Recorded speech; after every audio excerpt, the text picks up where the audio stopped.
Klasy toboko vavy miarabantsika ampifaliana anaraka ny Real TV Madagasikara ho amin'ity alatsinainy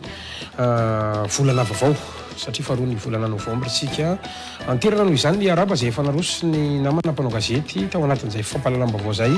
eto kosa dia manasa antsika rehetra anaraka indray ny fandarana l'invité du jour ho amin'ity alatsinainy alina ity araka na paranainantsika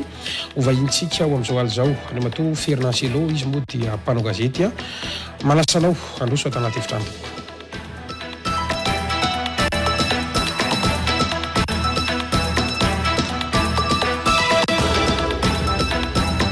Rabanao pary misotranao nanaiky nasainy ny fandarana l'invité du jour amin'ity an'ity. Ia, faly miaraba ny namana Gasikara dia faly miaraba ihany koa ny mpanaraka ny Real TV Madagasikara manerana ny Madagasikara hatrany ivelany. Mankasiry tompoko araka zany dia anterina zany ny araba ho antsika rehetra izay manaraka anay amin'ny fahitalavitra na hita antoerana ianao na any amin'ny faritany satria misy isika izay mieno amin'ny alalan'ny Real 94 FM sy isika ho amin'ny page Facebook ny Real TV Madagasikara miaraka aminay isanandro ety ampiandohana dia tsara ihany ngamba ny manao fanahina kely namana Fernand Selo makaray minitra kely aminao satria everiko fa didin'ny fandarana l'invité du jour sy ny Real TV mihitsy ny mitodika amintsika vahoaka malagasy izay ataontsika hoe ao anatin'izao valanaretina coronavirus izay memamaivay maneran-tany zao ny manentana atsika tsy sasatra mihitsy zany ny amin'ny fanaovana an'ilay arovava orona eny an-dalambe ny tena manentana atsika ary mba ampiasa ihany koa an'ireny fanasana tanana na amin'ny gel reny tsy adino ihany koa zany ny fanazantsika ny fipetra isan'ny tompony satria tena zava-dehibe ny fanarahantsika zany mba ahafahantsika miaro tsy ho tratran'izay atao hoe andiany faharoa zay ny voalohany fa ny fanamariana faharoa zay tiako entina ihany koa dia mitodika ho antsika izay mampiasa an'ireny kodiaran-droa na ny moto reny miantso atsika mba hitandriny satria dia maromaro tsika tatoato no tratran'izay hoe lozako famivozana zay betsaka ihany koa no tsy mahavoafehy ny lalàna mifeny famivozana torak'izay ihany koa ny tsy fitandremana kanefany mba ahafahantsika misoroka an'izay loza zay dia miantso atsika namana zay mpitondra moto rehetra zany mba hitandrina ao anatin'izay fitondrana reny kodiaran-droa reny izay ngamba no fanamariana kely raha sitraka ao namana Fernand Selo satria adiditsika mpanao gazety ihany koa ny mitaiza sy manoro ny mpiarabelona atsika amma mpanao gazety atsika ao anatin'izay andavanandro mpiainan'izay inona no nanasakanao manokana nisany nanaitra moa zany Fernand Selo ny nahita ny page Facebook nao satria nisany mpikirakira Facebook isanandro sanandro ianao tazana maneho hevitra makasika andraraha ao Mbovombe ao zandrindra no iantsonanao amin'ity androany ity ka raha sitraka ao dia tsara ihany tsy ivona kely hoe anisan'ny efa tonga teto amiko ianao tany amin'ny volana ho tany nresadresaka makasika an'ity raharaha ty ny fantaniana voalohany dia hoe hotoy an'izay raharaha Mbovombe zay dia fantatra zany fa raha ny vaovao voaray mampanao gazety dia nisy andreo niditra-ponja zany manoloana andreny raha-pitsarany reny gaga nefa nahitanao nandefa tao amin'ny page Facebook-nao androany ataontsika hoe nanao fanahoan-kevitra raha tsorona zany hoe fantaniana dia hoe tsy mahatoky ny fitsarana ao Mbovombe andro intsony ve zany namana Fernand Selo sy ny fianakavinao sa ataontsika hoe finiavana ty anakorotana fotsiny ny raharaha-pitsarana any an-toerana. Ia, mamela iresaka ny zava-misy mitranga any an-toerana namana Gasikara inona zava-nisy raha iverenana mamela anazava ao anatin'ny 10 minitra ny zava-nisy ny farany ny fampiresantsika teto amin'ny fanasana tamin'ny volana hoa dia ilay ordonnance sur requête izay navoaka ny président tribunal ny Ambovimbe Androy zany. Tao aorianan'izay moa zany a rehefa nanaovana opposition lay ordonnance sur requête de nandeha ny référé. Rehefa nandeha ny référé de ny déclaré incompétent ilay président tribunal ny Ambovimbe Androy. Zay zavatra mampametra-panontaniana hoe zavatra iray ianao ihany no nanao azy de avy eo ianao midéclaré incompétent amin'ny zavatra zay navoakanao ihany. Ohatrany hafahafa no mahita an'le izy hoe fitsara mandeha mandray fanapahan-kevitra de avy eo lasa izy indray zany lasa midéclaré incompétent ny fanapahan-kevitra zay noraisany. Andao aloha tsy ifitsika kely hoe inona le raharaha afahany mpijery antsika maso tsara an'le zavatra. Ny raharaha nitranga tao Ambovimbe Androy zany hoe nisy mpivady zay monina ao Andohany Lakaka. Ny karama ary nahazo safira tamin'ny fotoan'androny nahazo fananana. Zany hoe nisy ny fiara 4x4 moa zany tamin'izany fotoana zany fananan'izy mivady akoatra ny fananana zay Ambovimbe Androy. Taty aoriana de nisy namono tany amin'ny lalam-pirenena 17 ilay vadin'ilay anabavinay moa zany mazava ho azy rehefa maty de nandeha monjy any ny tena zay bevoka be moa zany tamin'izany fotoana zany teo ampandevenana no niaran'ny asoparany satria de nifoan'ny fianakaviam-badiny teo ampandevenana ilay fiaran'izy mivady. Rehefa nandeha ny fitoriana sy ny fangatahana réquisition avy amin'ny fampanoavana Ambovimbe Androy de nangataka nanao demande nanao requête na ordonnance zafady nanao demande na ordonnance sur requête reto avambadiny reto tao amin'ny président tribunal. Mandeha zany ny famitorana aty amin'ny gendarme fa par contre mamoaka ordonnance sur requête ny président tribunal na Ambovimbe Androy izay mametraka n'ilay fiara ametrahana plainte pour vol de 4x4 ato amin'ny fampanoavana. Iny moa zany nanarana ministre tamin'izay fotoana izay hoe rehefa misy penal mandeha eo de tokony hijanona aloha ny civil. Nandeha moa zany lay plainte de sursis ireo olona reo moa zany rehefa nivoaka ny didim-pitsarana tao amin'ny fitsarana ny Ambovimbe Androy nanaovana fampakarana any amin'ny cour d'appel ny Toliara ary andeha amin'ny 29 ny volana novambra ho avy zao. Ilay raharaha zany plainte vol de 4x4 any amin'ny cour d'appel ny Toliara. Tao aorianan'izay de nanaovana opposition ilay ordonnance sur requête zay nivoaka. Raha ny tokony ho izy mba nezaka nanontany namana ihany zany ny tena sy ny mpisolo vava raharaha zay ifanolanana tahaka anytony tokony ho farafahakeliny farafaratsiny tokony référé zany natao napetsona ny andaniny de napetsona ny ankilany fa ordonnance sur requête navoaka amin'ny président tribunal na Ambovimbe Androy. Voaka le ordonnance sur requête rehefa nanaovana opposition de nitsaraina zany lay raharaha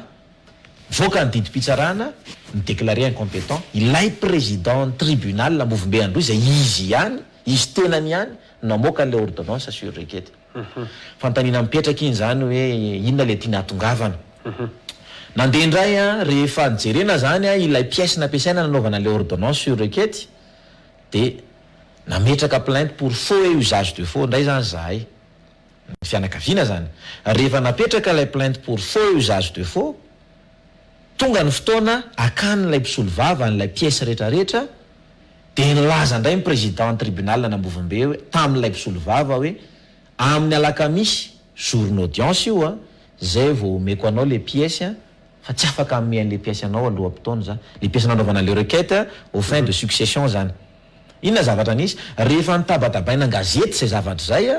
de namoaka an'le pièce ihany le président tribunal na Ambovimbe sady nandefasana tatitra tany amin'ny ministre ny fitsarana.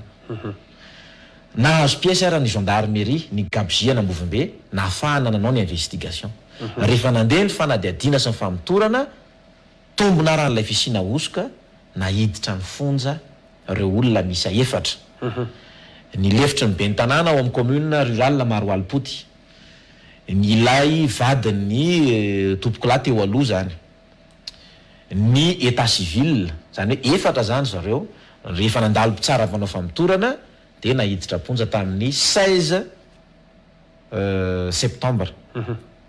zay zany no nampidirana amponjany zareo reo gaga zahay fa de efatrandro mialohan'ny anombohan'ny fotoam-pitsarana ao anatina audience mihitsy ny filohan'ny fitsarana ao Ambovimbe Androy no milaza hoe renvoi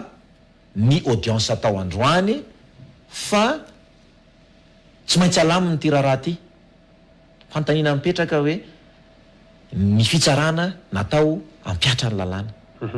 ny président tribunal ndray zany no miteny hoe tsy maintsy alaminy ty raharaha ty ka de renvoyena satria andamina ny OMC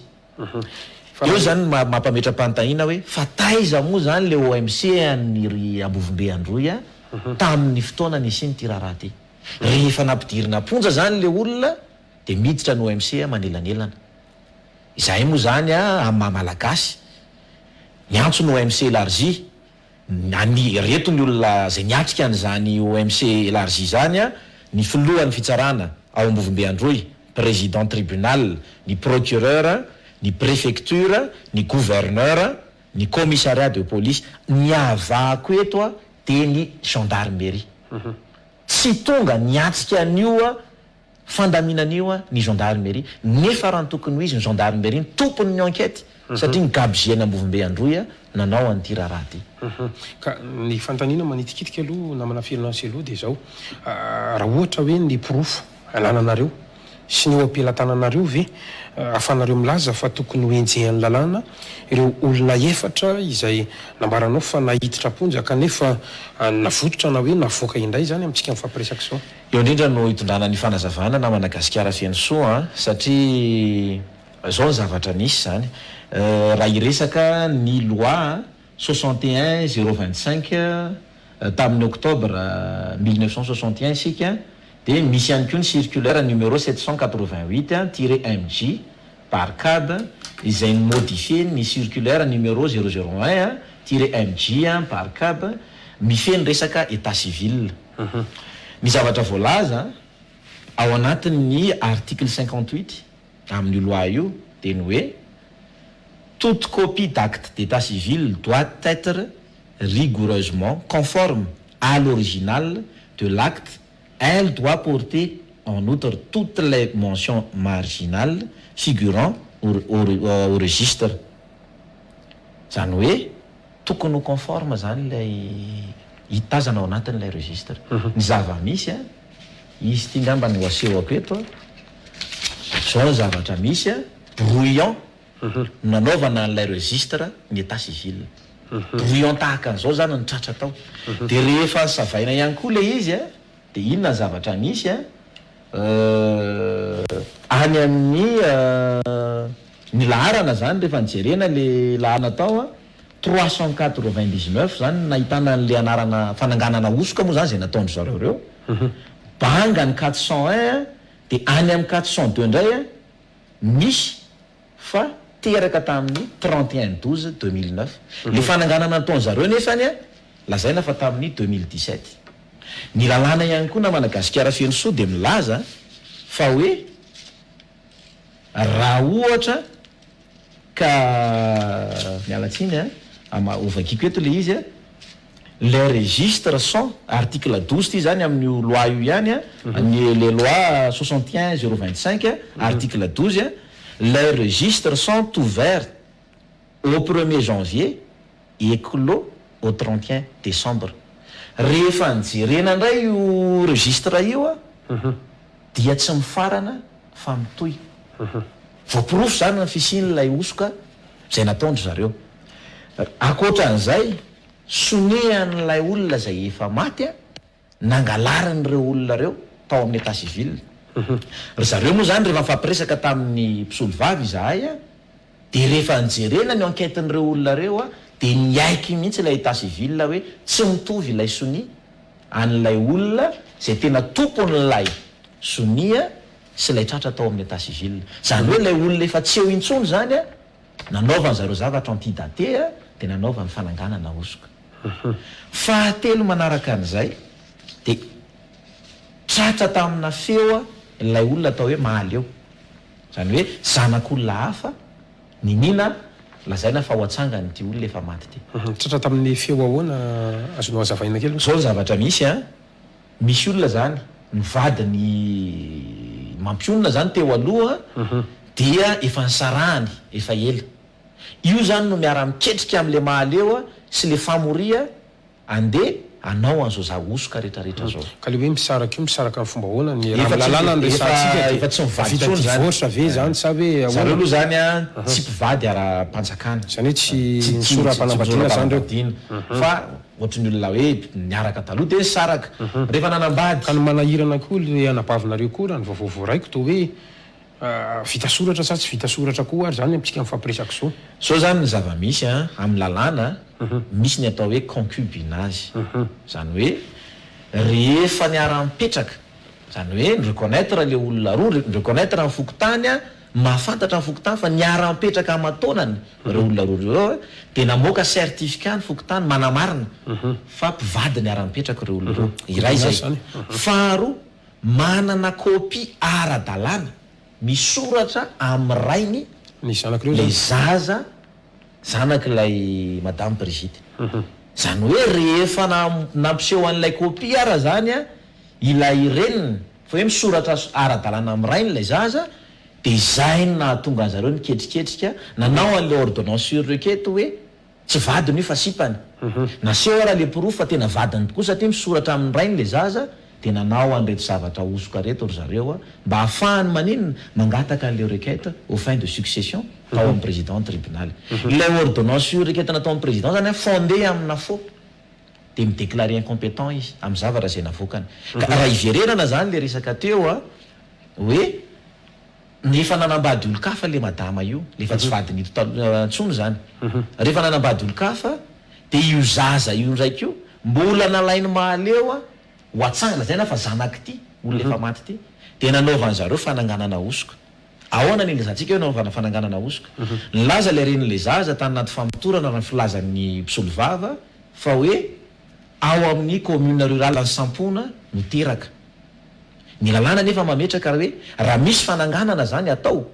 de tokony misy transcription ana dossier hoe raha tany sampona tokoa raha le zaza niteraka ka nisy fananganana taty amin'ny commune rurale ny maro alpoty a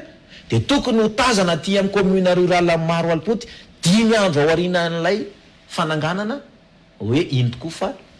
ao anaty boky ilay zavatra de zay nefa ve tsy tazana rehefa nanao tonga ny gendarmerie ny sava an'ilay boky tany an-sampona tsy nisy transcription akory tao anatin'ilay izy de izay no ilazanareo zany fa hoe osoka feno tanteraka le proof raha nandeha ny audience na Madagasikara feno soa tamin'ny herin'ny androany de nilaza ny fampanoavana hoe feno tokoa ary mitombona ny fiapangana anenjehana an'ireo olona efatra ireo ho an'ny mahaleo de mitombona ihany koa na de mandaza satria mandra-pilazany fa tsy feo an'io ananany proof fa tsy feo an'io a de mitombona ny fanenjehana takinay ny ampiarana ny lalàna amin'ireo olona efatra reo ny ministère public zany no milaza fa tena takina fampiarana an'ilay lalàna ny fanontaniana mipetraka de hoe kosatrive efa sursis 5 ans le mahaleo zany hoe sazy miantona 10 taona de nataony président tribunal nambovom-be androy a au bénéfice du doute afaka no salasalana nefany a ao anatin'ny famitorana ihany koa reo olona reo de miaiky fa présenteny foana i mahaleo i famoria i elika le elika iaova izy rehetrarehetra reo a de niarany konikonina n'zao osoka zao gaga moa zay fa rehefa nandeha nivoaka ny didi-pitsarana androany de nilaza ny président tribunal hoe mbola acte préparatoire ony a ilay izy a ka zay ny antony nanaovana au bénéfice du doute any mahaleo sola ilay efa sursis 5 ans de takomana au bénéfice du doute mba amitsorana an'ilay olona mety everina fofopofina kolokolo ve zany sa inona no mahatonga ho anay na Madagasikara feno soa de tsotra ity raha ty de lavalava ihany ary raha iverenana le fandaminana zay nataony ny OMC na niatrika teo président tribunal niatrika teo procureur ny fahazahoanay azy ny mpitsara de tsy tokony hiatrika fandaminana zany mihitsy fa efa manao tentativa amin'ny fiarovana sy famoahana an'ireo olona voatazona ao am-ponja ny fisian'ny président tribunal sy ny procureur tao anatin'le fandaminana zay nampiatsony ny OMC. Le fampiatsona moa zany tsy fantatra mazava hoe ahoana na tonga ny président tribunal sy procureur ny Ambovimbe Androia présent tao amin'le fandaminana zay nataony ny OMC. Ovakiko ilay fandaminana satria manana n'ilay taratasy eto ambany masoko eto de tahaka zao ilay fandaminana mba ahafahantsika milaza fa ny OMC no mikarakara n'ity fandaminana ity. Androany fa 20 oktobra taona 2024 de notanterahana teto amin'ny Braon faritra Androy ny fandaminana araka ny fangatahana an-tsoratra nataon'Andriamatoa Mara Famoria sy ben'ny tanàna ny Maro Alpoty tamin'ny Andriamatoa isany ao anatin'ny OMC. Zany hoe fotonaty moa zany ny préfet, gouverneur, président tribunal, procureur de la République ny avako de ny gendarmerie irery ihany. Tsy niatsika an'io ny gendarmerie, tsy nahampahafantarina an'io ny gendarmerie satria niantso an'ny commandant groupement Ambovimbe Androy mihitsy zahay hoe ianao ve au courant an'ity fandaminana ity? Laza izy fa tsy mahafantatra ny fisiny zany zavatra zany. Ny tiana ho tenena zany na Madagasikara ty tsotra. Rehefa tsy nanaiky an'le fandaminana nataon'ny OMC ve zany le mpitory de ninina navotsitra reo olona reo. Satria ny alohany amitsorana andreo reo ary za mbola nresaka tao anatin'ilay fandaminana nataony zareo satria nangataka antso tamin'ny telefona hoe zao ataonareo manam-pahefana ao Ambovimbe Androy zao de miaro olona enjehan'ny lalàna. Olona ny amponja no tadiavinareo ny fomba rehetra moana azy zany zao. Ka miresaka an'izay ianao mantsy tsaroko resakitsika farany tamin'ny fandarana farany teto nisy an'iny ataontsika hoe karazana ordonnance surikety zay navoaka ny filohan'ny tribunal any toerana iny zany. Ianao ihany laza teto fa hoe mifanohatra na mifanipaka mihitsy azy amin'ilay ataontsika hoe réquisition zay navoaka ny fampanoavana indray no namoaka anazy ka ny tiako antanina zany hoe nanao ahoana zany ny tena toyany zany inona zany ny tena nefarany zany amintsika mifampiresaka zao de iza ihany koa ny tena nampiarina zany tao anatin'le izy. Ny zava-misy zany amintsika miteny zao fototra avokoa reo olona efatra izay nampidirina amponja Vonjimaiky. Ilay mahaleo izay efa tratra ny rarahana alatra moto teo aloha zay nahasazy miantona 10 taona nolazainy ny président fa au bénéfice de doute afaka no salasalana. Reto olona telo reto de natao sursis avokoa izy telo reto zany. Zay zavatra mampametra-panontaniana hoe ina ilay mahaleo ary de miteny ministère public hoe mangataka ny ampiarana ny lalàna. Fa ny RMC zany niezaka namotsitra sy nanafaka an'ilay olona. Zay zany mahatonga na miteny hoe ilay OMC ve zany no nandray fanapa-kevitra rehefa tsy mety alamina ranga reo olona reo avitsory any le olona ao. Fa eto monsieur le ministre de manao antsoava. Aza gaga isika raha iroborobo ny osoka sy ny fananganana osoka ao aorianan'izao raharaha Ambovimbe Androy zao satria ny olona zany zao rehefa manao osoka de afaka miriaria, afaka mandendeha, tsy misy sazy mahazo azy tsy voatazo ny fitsarana satria narovana tamin'ny resaka kabary. Zay moa zany ny filazany zareo azy zany hoe atao kabary. Fa naninona zany hatrany amin'ny andohan'izao raharaha zao tsisy kabary. Ny zava-nisy na Madagasikara raha ohatra ka nagataka fafana Vonjimaiky tany amin'ny cour d'appel ny solombavam-bahoaka tany amin'ny faritry Mahabo iny raha tadidiko tsara afaka atao amin'ny cour d'appel. Fa nandray fanapa-kevitra ny CSM raha tsy diso nampiantona zany hoe natao suspendu aloha le PG ny cour d'appel ao Tuléar. Hatramin'izao mbola tsisy moa zany fa mbola intérim ny ao. Tiana ho tenenina zany hatrany ampiandoha zao raharaha zao de tompona andraikitra feno tamin'ny fanapa-kevitra zay niraisy ny filohan'ny fitsarana mbara tonga voalohany ao Ambovimbe Androy. Izahay de miteny eto ny aminy hoe fa maninona ny atao ohatran'izao le fitsarana tompoko. Fitsarana de natao hialokalofan'ny malemy fa tsy hoe zay olona manambola de zay moa zany ny vavan'io mahaleo io mihitsy. Raha mbola misy larozy izy ny vola de zay tsy maintsy afaka. Asa raha mba azotsika interpréteny zany hoe raha mbola misy pneu zany io vola io de izy zany tsy maintsy afaka foana izy na mandika lalàna io mahaleo io ao ambovombe androy a efa ikoaizana amin'ny zavatra atao satria tsy maty manota de mahagaga zany miarova amin'ny filohan'ny fitsarana mahagaga am'le izy ty a le filohan'ny fitsarana ambaratonga voalohany namoaka le ordonnance sur requête a zay fondé amina fo de izy ndraiky koa no miaro an'reto olona reto a rehefa placé mandat de dépôt de narova natao anaty audience ny zavatra resantsika zao na Madagasikara fendrosoa de misy pirofo avokoa tsy misy transcription zany a tamin'ilay dossier fananganana ny boky nampiasaindry zareo a de brouillon ilay voalaza ny lalàna hoe tsy tokony manomboka 1er janvier hatramin'ny 30 décembre tsy zany ny hita tao voadingana ilay numéro taoarinany any amin'ny daty 2009 tombona zany rarina zany le fampanoavana raha iteny hoe mitombona fentanteraka ny fiampanganan'ireo olona reo a ka takina ny ampiarana ny lalàna fa de nanaovan'ny président kopisoroka fotsiny le izy a satria azy moa zany ny fitsarana de navotsiny le olona fototra zany le olona am'izao ary ny tena mahagaga de zao ilay mahaleo a commanditaire et instigateur izy daholo nanao an'izao zavatra rehetrarehetra zao gaga izahay fa de afaka no salasalana koa le mahaleo tamin'io raha-pitsara zay moa zany efa nanao fampakarana amin'ity raha ty fa eto izahay de mba manaitra anareo ao amin'ny CSM atrainy ampiandohan'ity raha ty a de tsy nitsahatra ny teny izahay arovanay secret d'instruction misy dossier be dehibe to amiko eto na Madagasikara fenso reo olona reo niaiky raha ny filaza misolo vava fa de nangalatra sonia miaiky reo olona reo fa tsy mitovy sonia io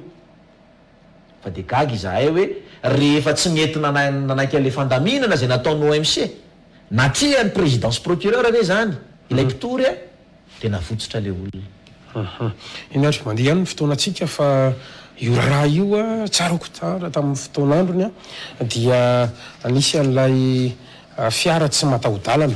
izay nalaina de mivadika tary amin'ny atao hoe toerana maloetena de voa tsy hita ny fanotaniko zany androany namana firinasy aloha de hoe nanao ahoana ny toy an'iny raharaha makasika amin'ny fiara tsy mataho-dalana iny a aiza lizy amintsika mifampiresaka zao a iza mitazona anazy a ary iza zany ny tena tompony a satria anisan'ny fototro zao olan'izao ihany koa ity resaka fiara tsy mataho-dalana ity na 4-4 raha hotsika zany ny zava-misy a rehefa nataony fandaminana nataony OMC zay natria amin'ny présidence procureur tao amin'ny biraon'ny faritra de tonga teo io 4-4 io de notenenina ankolaka izahay hanome vola mitetina 50 millions FMG nanomboka ny andotany amin'ny 100 millions moa le izy zany de zay ny teny ataovy an-tsoratra arany iza nangataka anazy de ho any iza le izy ireo olona efa migadra reo a no nangataka an'lay 50 millions zany hoe raha manome an'le 50 millions FMG zany ony zahay ny anabaviko moa zany fa tsy za de omeny zareo le fiara 4-4 de sady misitona fitoriana ilay anabaviko amin'io a fitazomana an zareo ao amponja io zay no natonga nanteny tamin'zareo autorité nivory tao hoe ohatra ny mampalahelo sy mampieritreritra ihany hoe autorité nareo izay atrehana présidence procureur no mitondra raha makany amin'ny famoahana olona voatazona amponja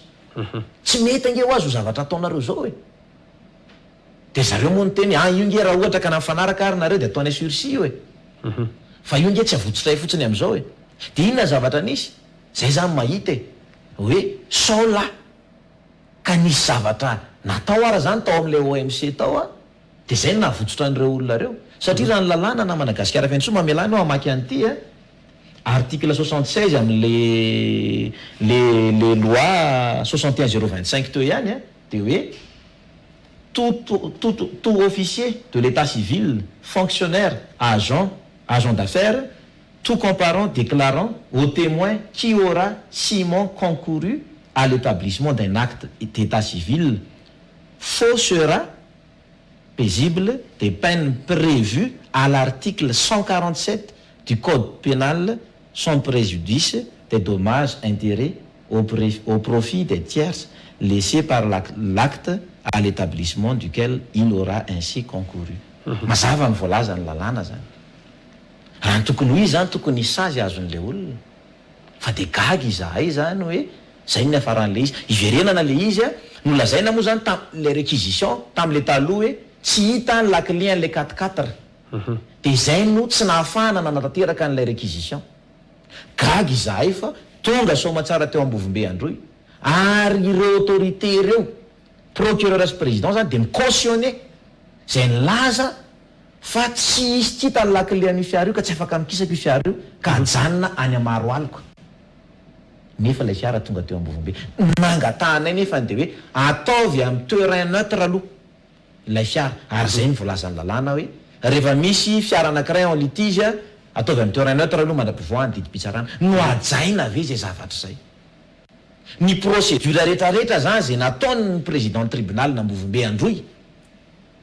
de mahita izahay fa tena zavatra mifanipaka tsy nandeha araka ny tokony ho izy atramina ordonnance io raket zay izy ihany namoaka azy milaza izy fa nidéclaré incompétent amin'ny zavatra zay navokana ka eo amin'ny 4-4 ihany io raha silako vetivety nalaiky an'le nanome an'le vola 50 millions de francs ve zany nareo sa mbatsitratsisa tsiaritra kely zany tena an'lay anabaviko hoe tsotra fanananareo io fanananao io fananany zanakao io ny lalàna milaza fa ny zaza ny zanany no mandova fa tsy ny rainy io zaza io no misoratra ara-dalàna raha-mpanjakana amin'ny rainy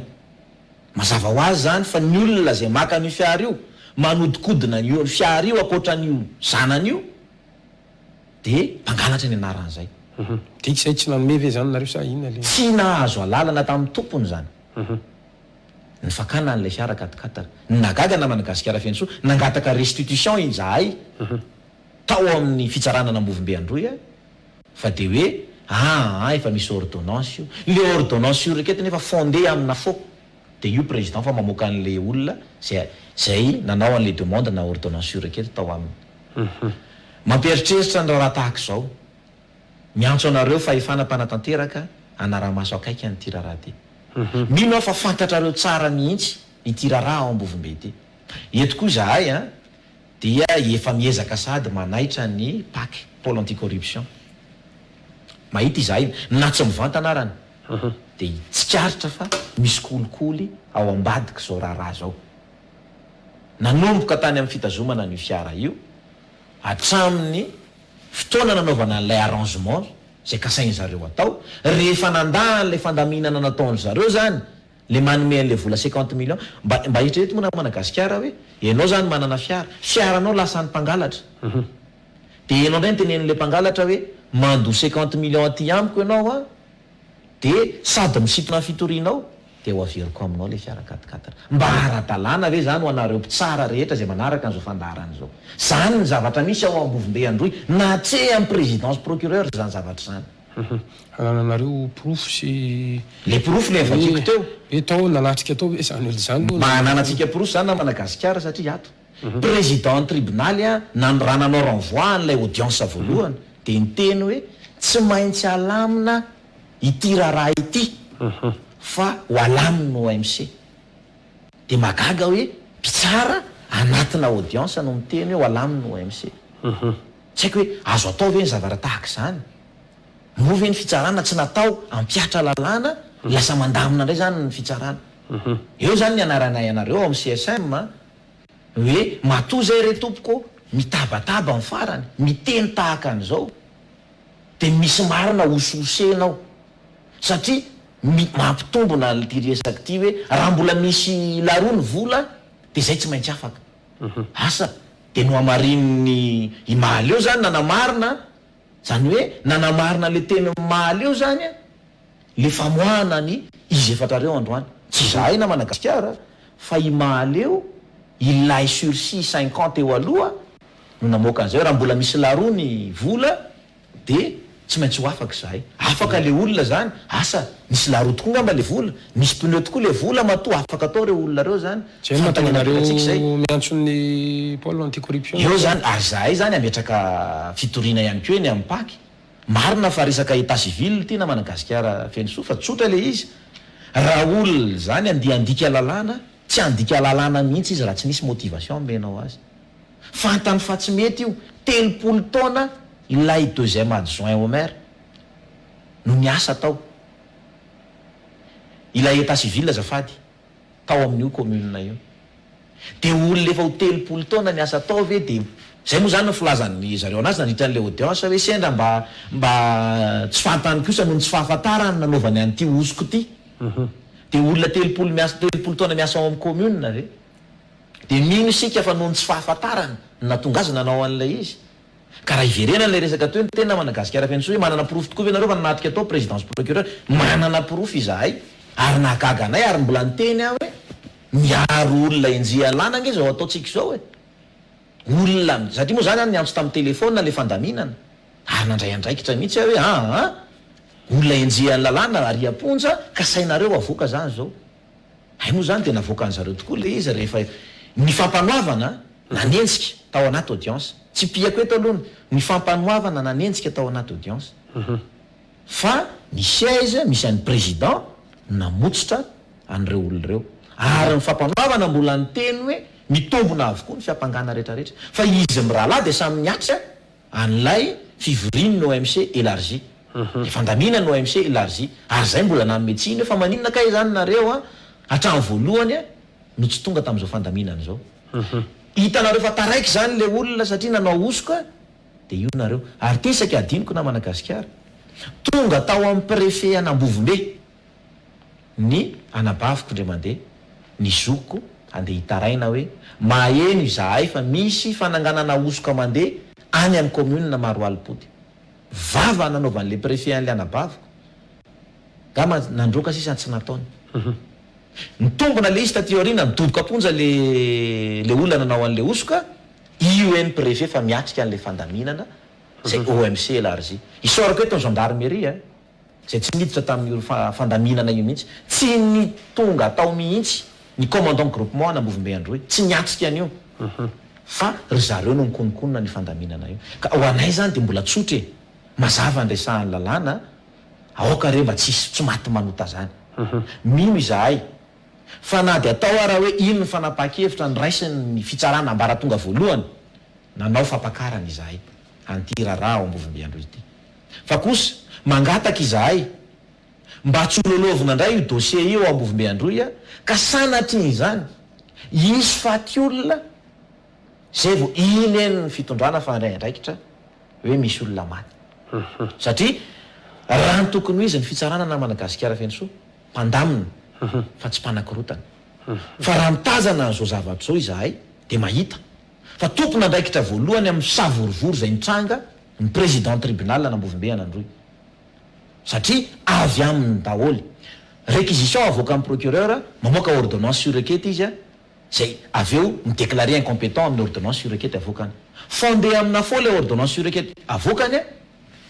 midoboka le olona de izy indray no mamoaka an'ireo olona reo ao amin'ny fonjana Ambovombe Androy ka eto zany izahay mitodika aminao Andriamato ministre ho anareo ao amin'ny intérieur ihany koa satria resaka osoko ty raha ty aoka mba tsy hotakomana amina resaka fifidianana aloolona ka ho sarotsaromana ny zavatra tahaka an'izao isy miteny raha pitso raha afaka pitso ndao anao fananganana osoka ndao anao fo satria afaka le olona tao Ambovombe Androy mino izahay fa ianareo ao amin'ny CSM de manara-maso akaiky an'izao fandaharana zao miangavy re tompoko manao antsoavy re tompoko fa raha olona fantatra fa nanao ny tsy mety tahaka an'izao no avela iriaria de misy zany ny tsy maty manota eto amin'ny République Madagasikara eny ary nazanatra zany izy nefa mifandraiky amin'io ihany somary gaga ho za ferinantsy aloha nahita n'ilay publication zay navoganao tao amin'ny Facebook ary asa nampitandrina ve nilazantsika an'izany sa nampafantatra ianao fa hoe anao karazana révélation mihitsy ny ianao androany ka io miatsokanao hoe tonga avy ianao inona marina ny tena zava-nisy marina ina marina ny tena zavatra nitranga amin'ity resaka raharaha ao Ambovombe Androy ity azonao omenandreo mpanaraka fandarana antsika ireo hoe iny zany révélation na tsy ambara telo nga ho avokanao zany to zao ny zava-misy raha nanomboka io raharaha ao Ambovombe Androy io de be deabe ny zavatra fantatray ary amin'ny mahampanao gazeta na Madagasikara ny tena manadiady ny zava-misy tena zava-misy mitranga any antoerana. Fa misy olona manam-pahefana mahita tombontsoa amin'ny fanakorotanana fampisiana savorovory amin'ny raharaha tahaka izao. Raha ndresaka tamina mpitsara iray ahako tsy tononiko dia niteny izy hoe raha izasy elohany nandamina anio efa voalamiko ohatra izay. Fa misy olona mahita tombontsoa amin'ny fanakorotanana ary mandeha tia ao ambadika ao dia izay mahatonga an'io tsy mety milamina. Sotra ilay olona voalazantsika teo ireo dia mahalala tsara an'io dossier io. Ny alohan'ny nampidirana amponjan'ireo olona ireo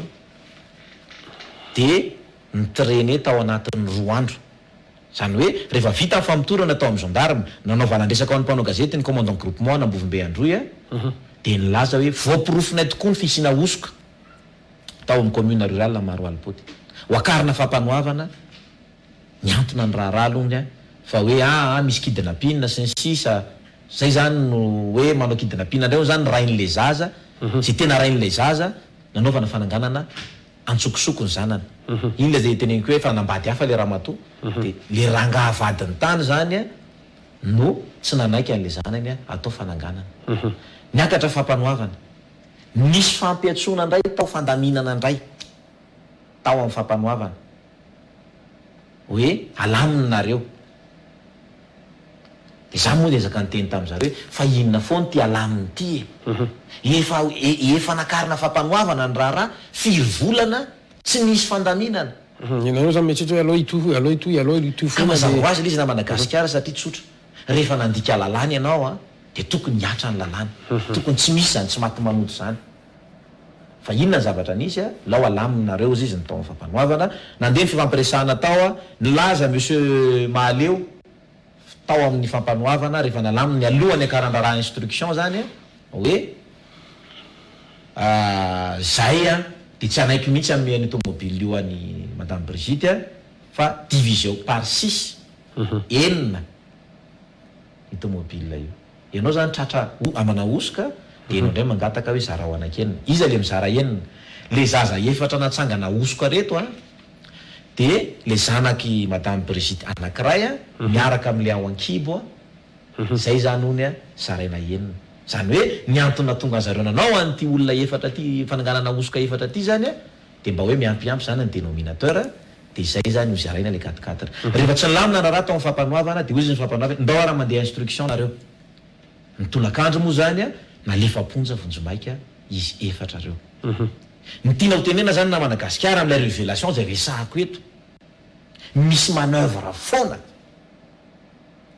nataona mpitsara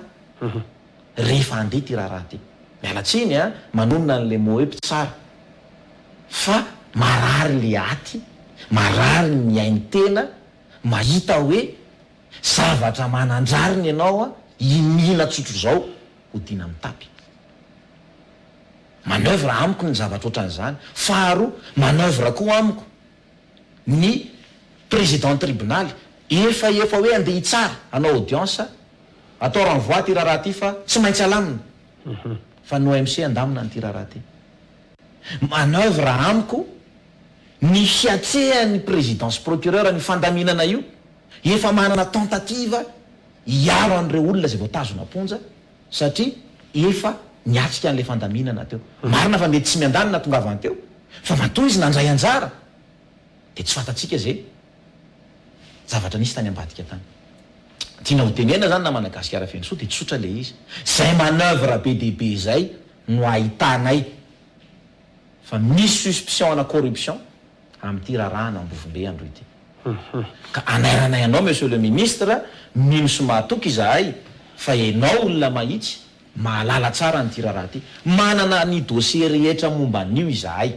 ary ny fampanoavana mbola niteny hoe takinay ny ampiarana ny lalàna ministère public. Fa gaga izahay olona miaika ao anaty famitorana raha ny filazam-pisolo vava hoe niatrika teo foana tamin'ny fanaovana nyreto fananganana osoka reto président no milaza fa mbola acte préparatoire io. Zany hoe te hilaza zany président hoe mbola tsy consommé le acte. Tsy atompoko maleo ny tompony niaty toniketrika tamin'io fa gaga zay au bénéfice de doute satria ve zany sur 6-5 ans de navadika ao bénéfice de doute mba hamotsorana an'ilay olona sa ve tsy nanaiky an'le fandaminana zay natrehny amin'ny procureur sy président tao amin'ny OMC de hoe rehefa tsy mety alamina ro inge tsy maintsy avoaka anay de navoaka le olona ary zay na Madagasikara mahatonga na miteny hoe misy manœuvre efa natao foana tao de le manœuvre zany rehefa tsy tonga tamin'ilay tanjona tratrarina hoe alamina anatin'ny OMC ny amitsorana an'ireo olona reo de navototra zany fitsarana namototra azy mazava be ny le izy eto zany de mitodika amin'ny prime ministre ihany keo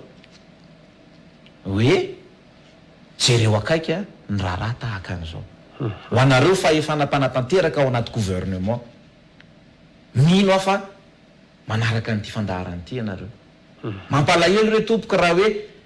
ohatra zao daholo ny zavatra mitranga manerana Madagasikara nde ho aizy ty firenetsika ty hoentina ho aizy ty firenetsika ty ka nazanonatro zany izy anefa jeretsika aloha ny zava-misy fiainasy aloha fa efa naman'ny ataontsika hoe vita zany ny fotoam-pitsarana mahakasika ny indraraha anakiraha inona ny fiteny azy amin'ny fiteny teknika efa no desisi hono moa zany desisi zany lay dossier mihitsiny zany tena hoe mahintsy zany hoe le fantaniko androany hoe inona zany no ataonareo satria efa vita zany le fotoam-pitsarana amitsika mifampiresaka sao nareo avany amin'ny ankilan'ireo zany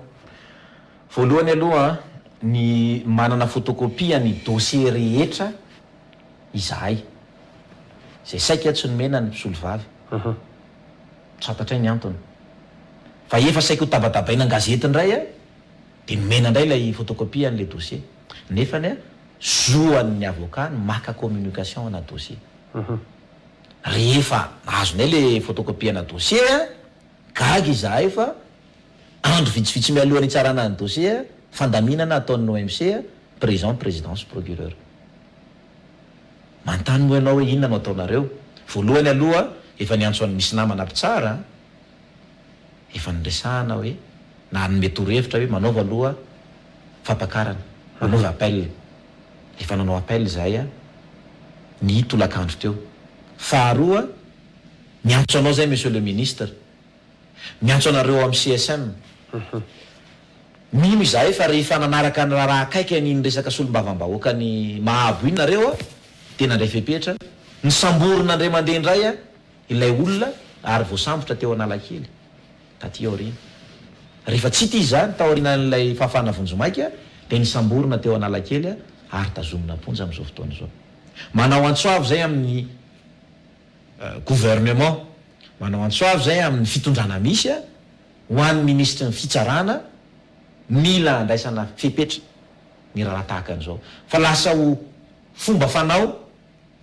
hoe rehefa misy zany zavatra miraviravy arak'ilay tenin'le olona hoe raha mbola misy laroa raha mbola misy pneu le vola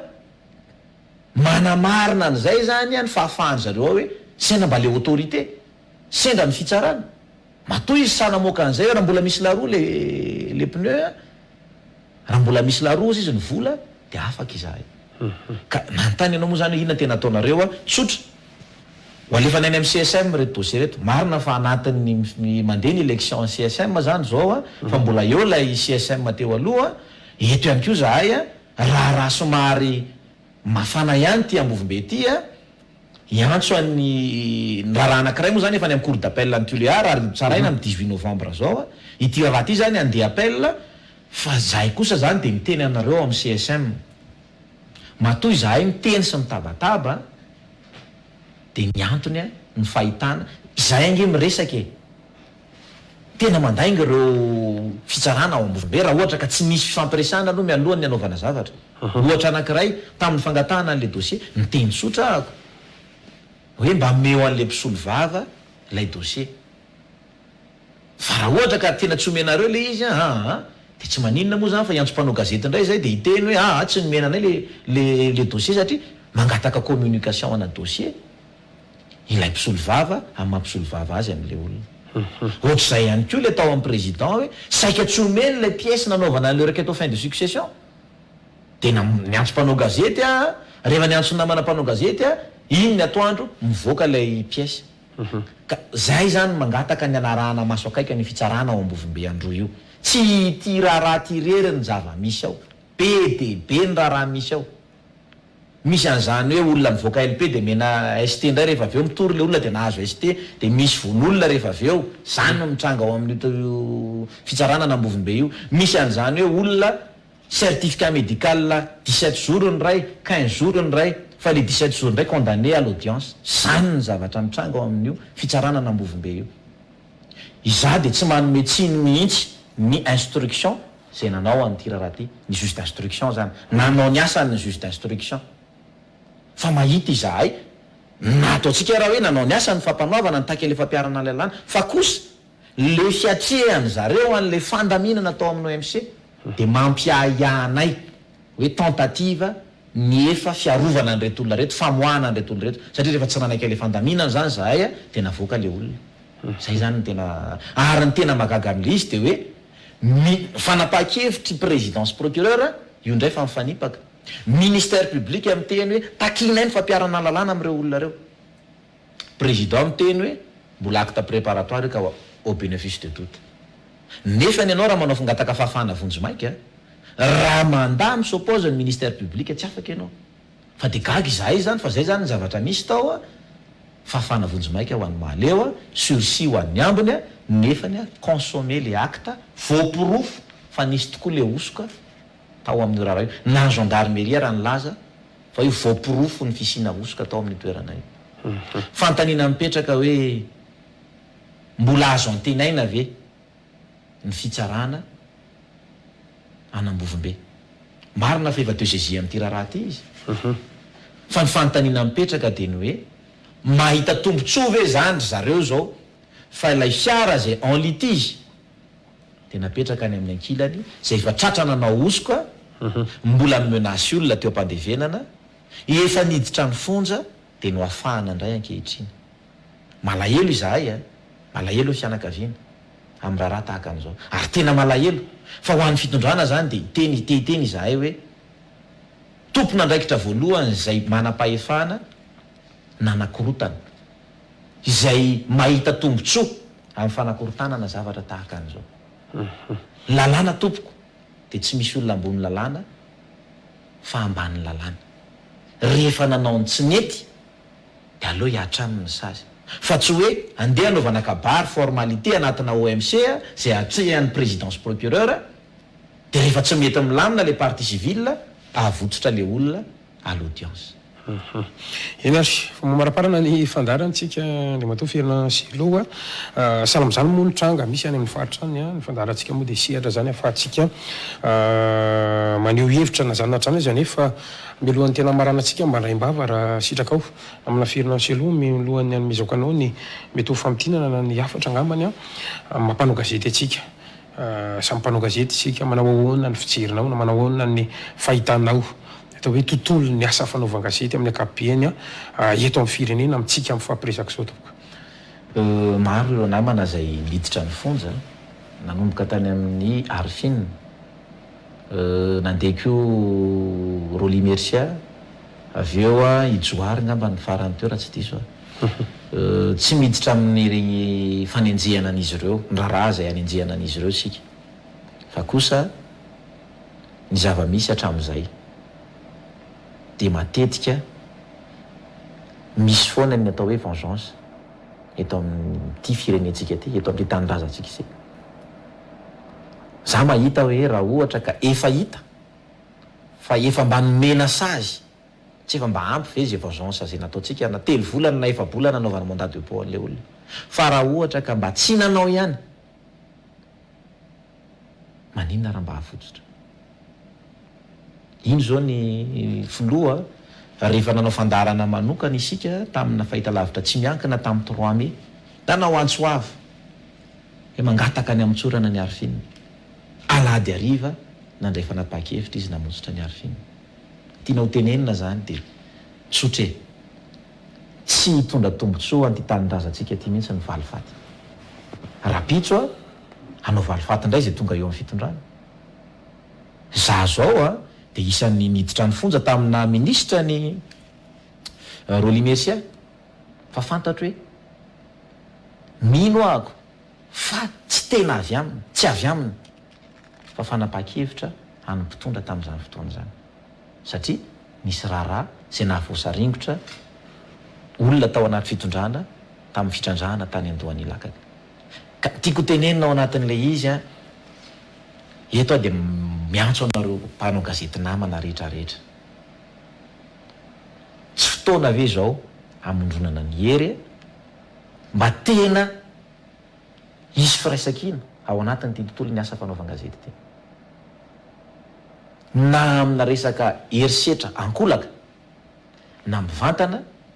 de tena ilaina ny firaisan-kina na fa iferinasy aloha nefa miveny mahita hoe efa manomboka mizarazara zany ny mpanao gazety tsy manana an'le ny zavatra tsikaritra zany sy ny am'zao fiombonana intsony ve sa inona ny antony zany. ny zavatra tsikaritra de manomboka matahotra le mpanao gazety satria miaina anatin'ny tebiteby sy ny orooro ary ny tahotra hoe inona ny tranga rapitso miala tao anatin'ny zany hoe efa déconfiné mitateraka moa zany tsika na le ambianaram-pahasalamana ny esorona saingy mbola tsy azo ataony mamory olona mihoatra ny 200.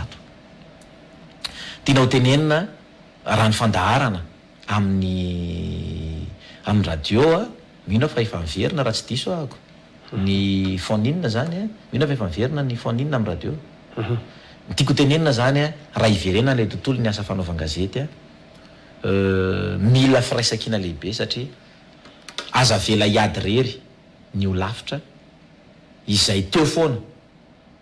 miaro na tamin'ny mora na tamin'ny sarotra. Jereo tsara fa avy ny orana, manerika ny orana amin'ny andro alina,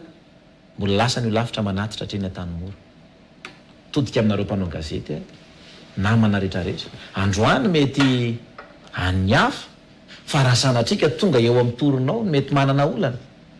mino fa ilainao ihany le ho lafitra. Aza vela hiady rery zareo ndao irahina amondrona n'lay nahalalana ny atao hoe ireo fa tena mirahina tokoa ny mpanao gazety eto Madagasikara.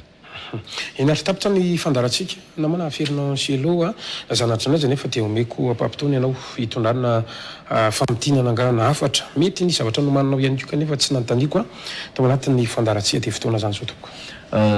Misaotra ny Real TV Madagasikara izay nanasa ary fandroany am'izao no niakatra teto amin'ny plateau ny Real TV Madagasikara. Eto ihany koa dia manao antsoavo ho an'ny fitondrana izay misy ankehitriny ny amin'ny hoe marina fa manao zay azony ataony mpanohatra amin'ny faneho-kevitra sy ny sisa, fa jereo akaiky ihany koa ny tontolo ny raha-pitsarana sy ny tsindry azo lena izay mianjady amin'ny isam-batan'olona, indrindra fa ho an'ny olona manana olana eny amin'ny fitsarana. Mety ity raha ty no resahako eto androany fa misy candidat ohatra zay amin'ny fitondrana, ohatra anankiray ny zava-mitranga ho Akilizato na Madagasikara Fenosoa any amin'ny district any Ampanio, na andresy le candidat any IRD fa de ninina nangalarana. De mba manana ny olona ao anaty fitondrana izy ohatrany tena mahatsapa azy zareo hoe anjorom-bala tanteraka amin'ilay olana zay atrehany. Iverenako zany le resaka raha-pitsarana teo zahay de tsy petra-potsiny fa hiezaka izahay ny izara ny reto dossier reto amin'ireo ambaratonga mpahefana rehetrarehetra. Faharoa de ministra ny fitsarana no ametrahanay afatra tena mafonja de nareo ao amin'ny CSM. Eo ihany koa moa zany ny AG ny ministra mino aho fa manaraka an'ity fandarana ty zay olona mahitsy ihany koa jereo akaiky re tompoko fa mahamenatra amin'ny tontolo ny fitsarana ny raharaha tahaka an'izao. Mahamenatra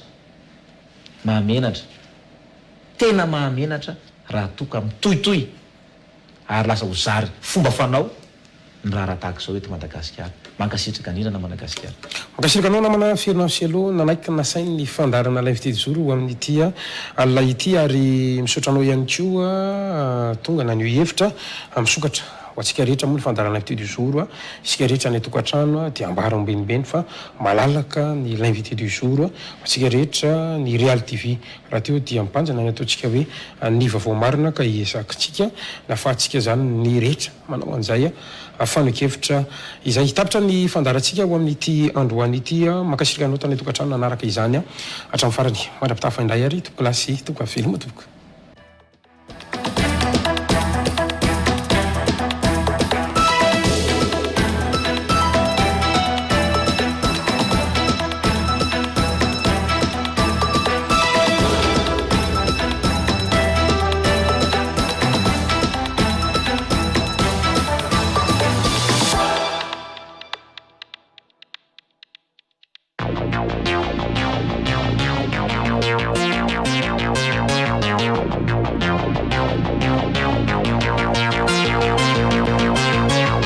CNAM nanolotra ho anao teo ny l'invité du jour. Choisissez parmi nos formations et rejoignez-nous.